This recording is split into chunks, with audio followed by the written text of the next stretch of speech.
নমস্কার। আমার চ্যানেলের সকল বন্ধুদের আমার নমস্কার। আজ আমরা কয়েকজন মিলে চলেছি বীরভূম জেলার সদর শহর সিউড়ি থেকে মাত্র 12 কিলোমিটার দূরে বক্রেশ্বর, মহাপীঠ এবং মহাতীর্থ। কলকাতা থেকে আসাও খুব সুবিধা, গাড়িতে আসা যায়, তবে ট্রেন আছে, একটা খুব দ্রুতগামী ট্রেন হুল এক্সপ্রেস। এটা কলকাতা হাওড়া স্টেশন থেকে সিউড়ি অবধি যায়। সকাল 6:55 ছাড়ে, আর দুবরাজপুরে নামতে হবে। ওটা 11টা 10:17 দুবরাজপুরে দাঁড়ায়। ওখান থেকে টোটো করে 200 টাকা ভাড়া নেয় যদি নিজেরা রিজার্ভ করা হয়। তারপর আপনার ওখান থেকে দর্শন শেষ করে গরম জলে স্নান করে আবার ওই ট্রেনটাই ফেরে 1:55 ওটা কলকাতা পৌঁছায়, হাওড়া পৌঁছায় 6টার সময়। ওটাই সবথেকে ভালো ট্রেন। আর যাই হোক, আমরা মন্দিরের প্রায় কাছাকাছি চলে এসেছি। অনেকক্ষণ বেরিয়েছি তো সকালবেলা, এই জন্য মন্দিরের কাছাকাছি এই গ্রামটাই এসেছি। এবার মন্দিরের মধ্যে ঢুকলাম। এই যে আমরা মন্দিরে সবাই ঢুকছি। এখানেই গাড়ি রাখার, কার টোটো সমস্ত রিজার্ভ রাখার ব্যবস্থা আছে। খুব বড় পার্ক, মাত্র 5 টাকা আর 10 টাকা পার্কিং চার্জ লাগে।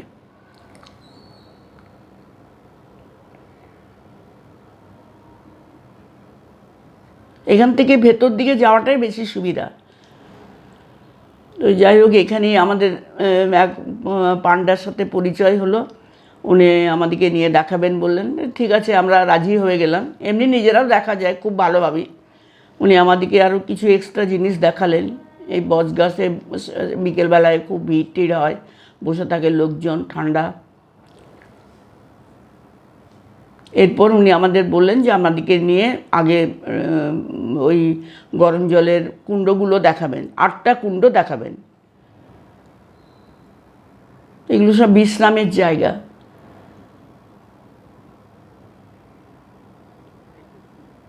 একটা বিরাট বট গাছ রয়েছে এখানে, এটাও বাঁধানো।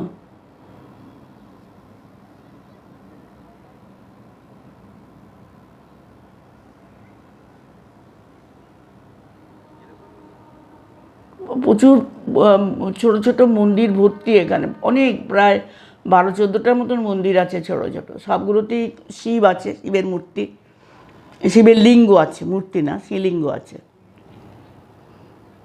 এই সমস্তগুলো রাত্রে অনেকে শোয়ার ব্যবস্থাও করেন। দেখুন, আমাদেরকে প্রথমে কুণ্ডে নিয়ে গেল। এই কুণ্ডটা হচ্ছে স্নানের জন্য। জল তবু মৃদু গরম আছে।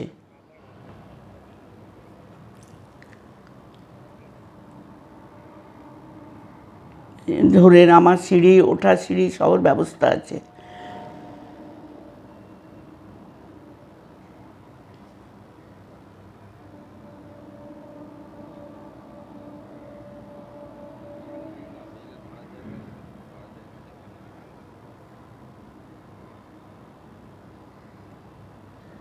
এই একটার পরে আরেকটা আছে, একটু কম বেশি গরম, এইভাবে করতে করতে পুরোটা লাস্টের একদম যেটা অষ্টম, সেটাতে খুব খুব গরম, একদম দেখাই যাবে যে আপনারা কীরকম ধোঁয়া উঠছে। আর এর দেওয়ালে সমস্ত মন্দিরের ছবি, হাতের মুদ্রার ছবি, এসব খোদাই করা রয়েছে।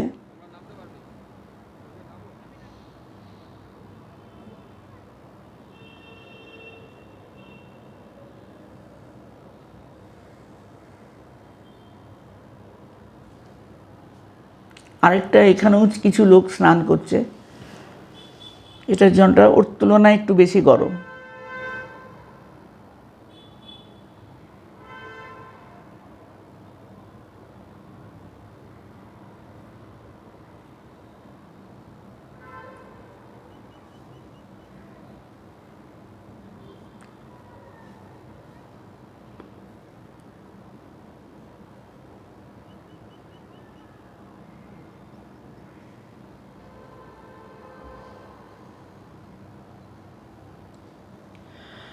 এটা 3 নম্বর কুণ্ড।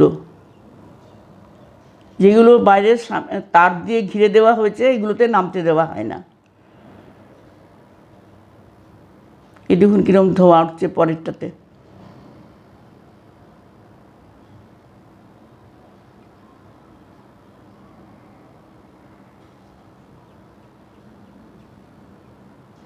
ঠাকুরমশাই আমাদের কিছু বলছেন আর কি এই কুণ্ড সম্বন্ধে।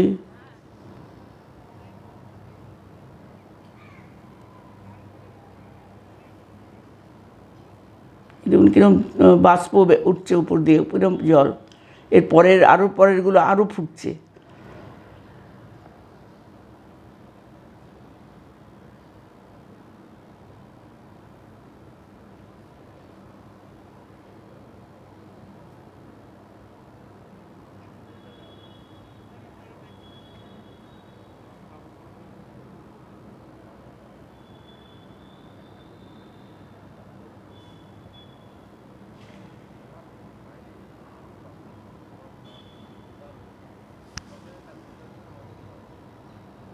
ওনার কথাটা আমরা শুনতে পাচ্ছি না ঠিক মতন, আমি বলে দেবো আপনাদের।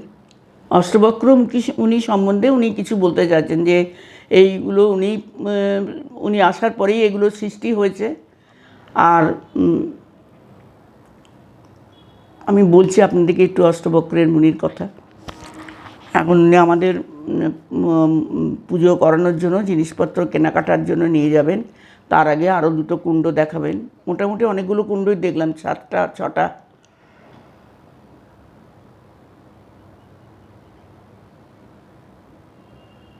এই জলটা খুব স্বচ্ছ।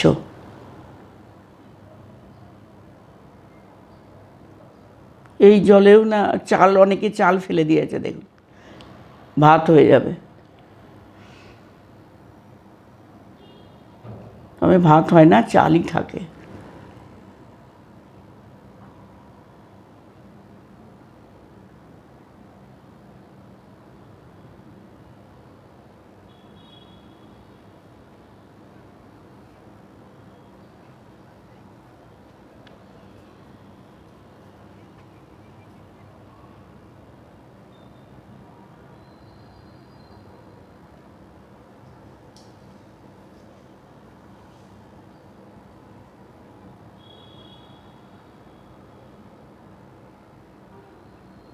এটা সব থেকে বেশি গরম। এরকম জলটা কিরকম টকবক করে ফুটছে এখানে।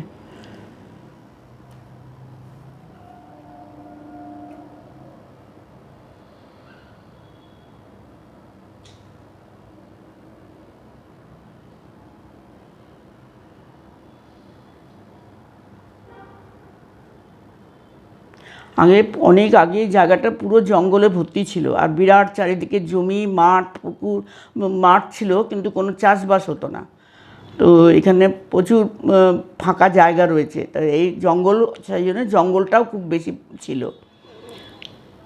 আমাদের ফুল, মিষ্টি ফুল, ঠাকুরের ফুল ফল সন্দেশ কিনে 8টা গরম জলের উষ্ণ প্রসবন দেখে আমরা মন্দিরে প্রবেশ করব।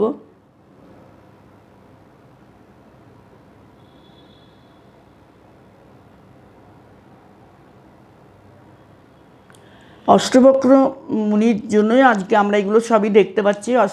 অষ্টাবক্র মুনি ছিলেন উদ্দালকের নাতি, আর উদ্দালক ছিলেন ধৌমের, মহামুনি ধৌমের আশ্রমে থাকতেন, ওখানেই শিক্ষা লাভ করছেন। প্রচণ্ড জ্ঞানী ছিলেন উনি, আর তত ছিলেন তিনি ভগবানের ধৌমের ভক্ত। তিনি একবার তাকে জমির আল থেকে সমস্ত জল চলে যাচ্ছিল, সেই জলটা যাতে আটকাতে পারে সেই জন্য ওকে পাঠিয়েছিলেন। তো সারা রাত্রি ধরে উনি ওই জলটায় উপরে শুয়ে জলটা বেরিয়ে যাওয়ার থেকে রক্ষা করেছিলেন। পরের দিন সকালে মুনি এসে তাকে জড়িয়ে ধরলেন, বলে তুমি এটা কী করেছো। এরপরে তাকে তিনি নিজের প্রাণের থেকেও বেশি ভালোবাসতেন। এবং উদ্দালকও প্রচুর জ্ঞানী ছিলেন, জ্ঞানী বেদজ্ঞ ছিলেন। উদ্দালকের 2টি সন্তান ছিল, একটা শ্বেতকেতু আর একটি কন্যা ছিল সুজাতা। তো তার আশ্রমেই আরেকজন শিষ্য এসেছিলেন, তার নাম ছিল কহর। তো কহরকেও খুব ভালোবাসতেন ধৌম। উদ্দালক উদ্দালক কহরের সাথে 4 কন্যা সুজাতার বিয়ে দিয়েছিলেন। তো একবার কহর সুজাতাকে গর্ভ অবস্থায় বেদ বেদ ব্যাখ্যা করছিলেন। তো তিনি বেদ বলতে বলতে কিছুটা অংশ অন্যমনস্ক হয়ে ভুল বলেছিলেন। তো সুজাতার পেটে যে সন্তান ছিল সেই সন্তান বলে উঠলো, এটা তুমি কি করছো, ভুল হচ্ছে, তোমার ভুল ভুল ব্যাখ্যা করছো। এতে তার পিতা কহর প্রচণ্ড রেগে গেলেন এবং তার ছেলেকে রক্তচক্ষু দিয়ে অভিশপ্ত করলেন তাকে, যে তুমি যখন সন্তান হয়ে জন্মাবে তখন তোমার 8টি অঙ্গ, অষ্টাবক্র, তোমার সবটাই বেঁকা বেঁকা একা বেঁকা হবে, আর তোমার নাম হবে অষ্টাবক্র। তারপরে তিনি যখন শান্ত হলেন তখন আর কিছু করার ছিল না। তো যাই হোক, অষ্টাবক্র মুনি, আমরা মন্দিরে ঢুকবো এবার। তো অষ্টাবক্র মুনি অভিশপ্ত নিয়েই জীবন কাটিয়েছিলেন। তিনিও প্রচণ্ড বেদজ্ঞ এবং জ্ঞানী ছিলেন এবং দেখতেও খুব সুন্দর ছিলেন, কিন্তু বক্রর জন্য তিনি সবসময় ভাবতেন আমাকে সবাই দেখে বুঝি হাসছে। তো একবার তিনি ভাবলেন, যদি আমাকে দেখে কেউ না হাসে তাহলে জানতে হবে এরও ভেতরে ভীষণ কষ্ট আছে। তাই হঠাৎ তার একবার রাজা ভগীরথের সঙ্গে দেখা হয়েছিল, যিনি গঙ্গাকে নিচে নামিয়ে নিয়ে এসেছিলেন মর্তে। তো তিনি দেখে কিছু বলেননি।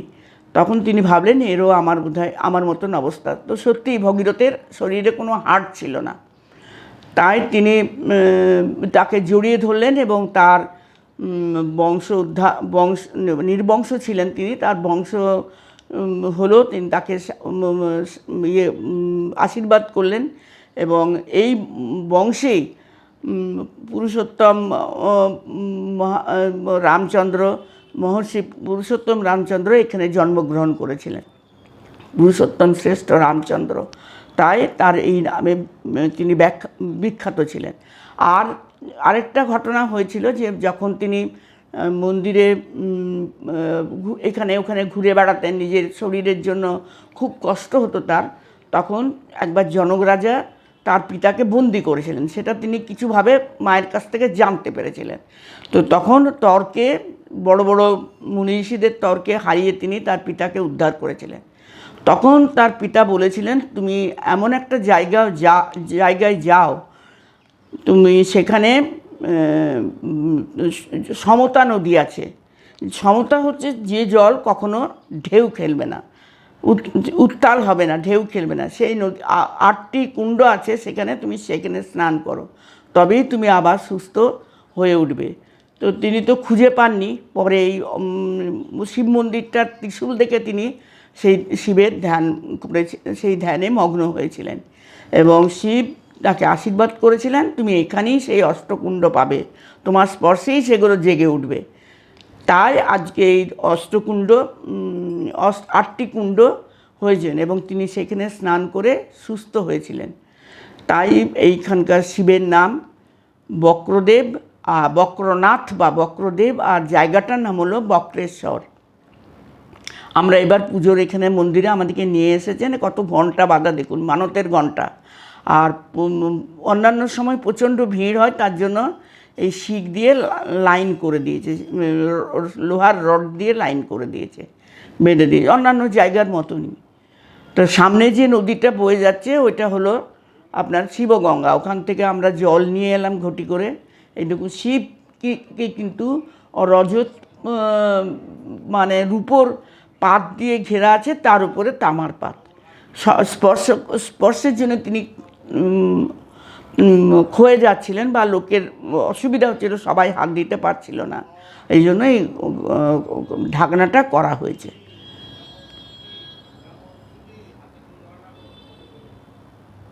আমরা অঞ্জলি দিলাম, পুজো করলাম এখানে।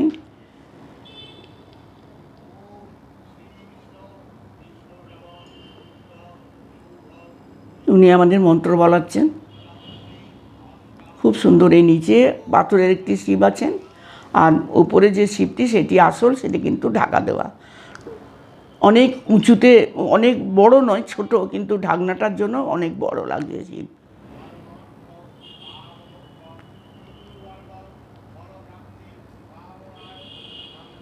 খুব শান্তি পেলাম এখানে পুজো করিয়ে, একদম ভিড় কম। ঠাকুরমশাইও আমাদের খুব ভালো ছিলেন।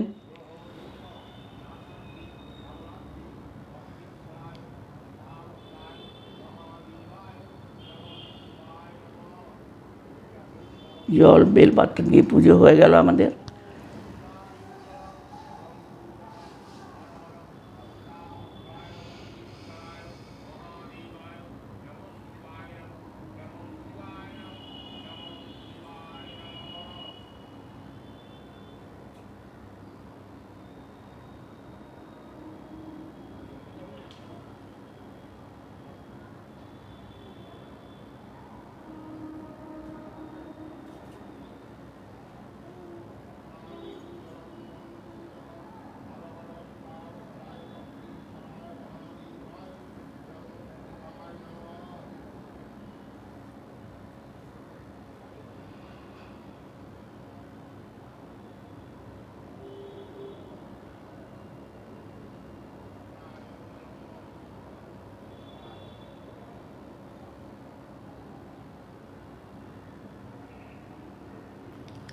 এরপর আমরা যাব মহিষাসুর মর্দিনী দর্শনে।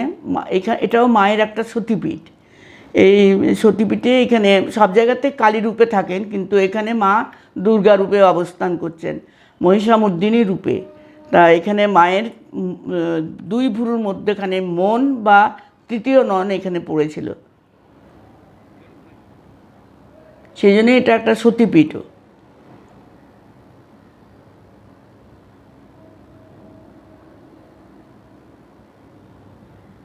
এটা মায়ের মন্দিরের চূড়া।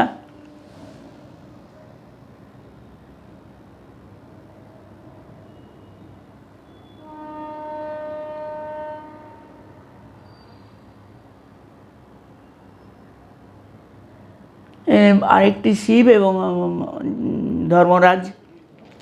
এইখানে আমরা এরম দেখুন মন্দিরে আগে ঢুকতে দিত, এখন বেশিরভাগ সময়ই ঢুকতে দেয় না।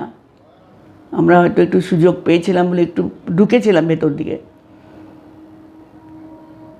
মায়ের পায়ের নিচে একটা জায়গায় ওই পাথরের চক্ষু, একটা চক্ষুর মতো দেখতে একটা জিনিস আছে, ওটা স্পর্শ করতে দিয়েছে আমাদের। হ্যাঁ,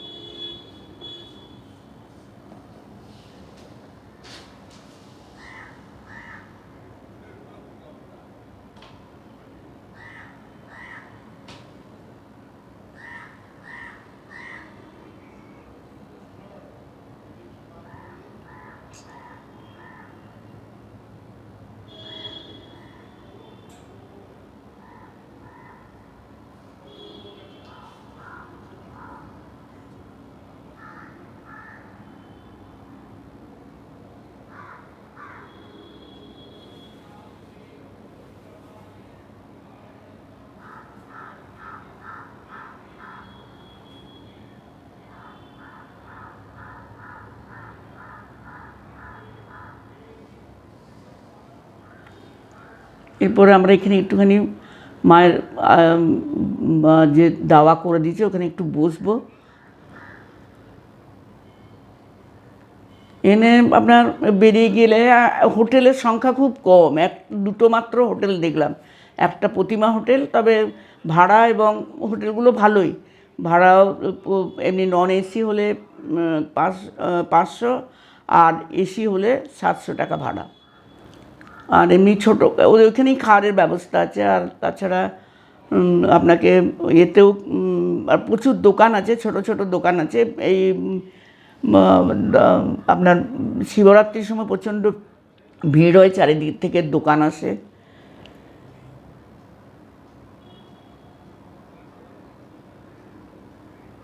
আমাদের পুজো হয়ে গেল। আরেকটি জায়গায় দর্শন করে আমরা বেরিয়ে যাব। এখানেও একটি শিবের কুণ্ড আছে, শিবের পুজো হয়।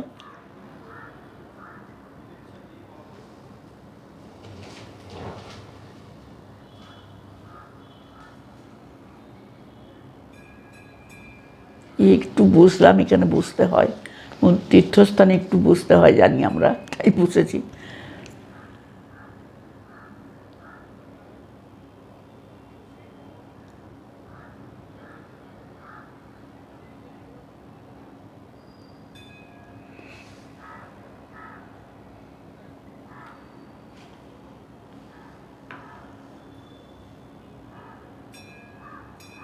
আপনাদের এই ভিডিওটা যদি ভালো লাগে তাহলে আমাকে একটা লাইক করবেন,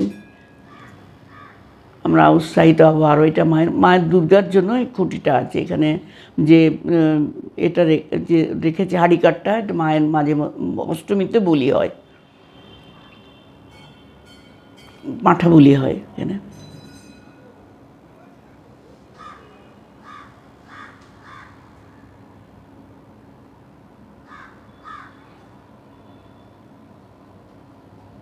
এই রাস্তার ধারে যে ছোটোখাটো দোকানগুলো এই গ্রামের লোকেরাই করেছে, এই দোকানগুলো বসেছে, এদের কাছ থেকে একটু টুকটাক জিনিস কিনলাম। দেখুন একটি গণেশের মূর্তি রয়েছে এখানে।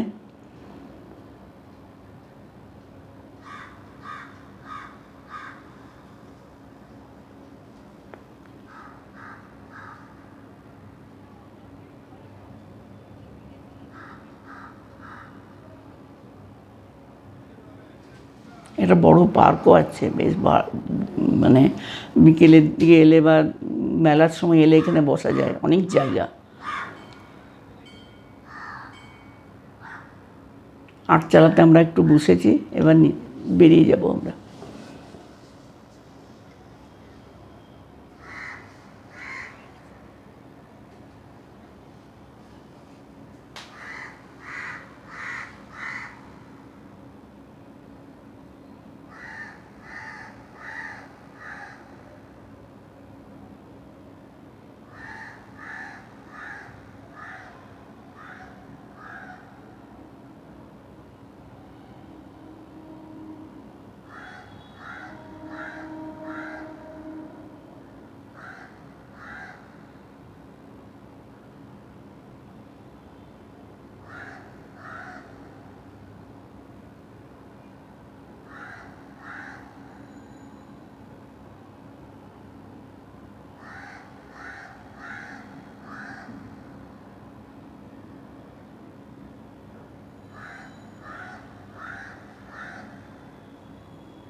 এখান থেকে আমি ময়ূরের পালক পেয়েছিলাম, কটা কিনে নিয়ে এলাম।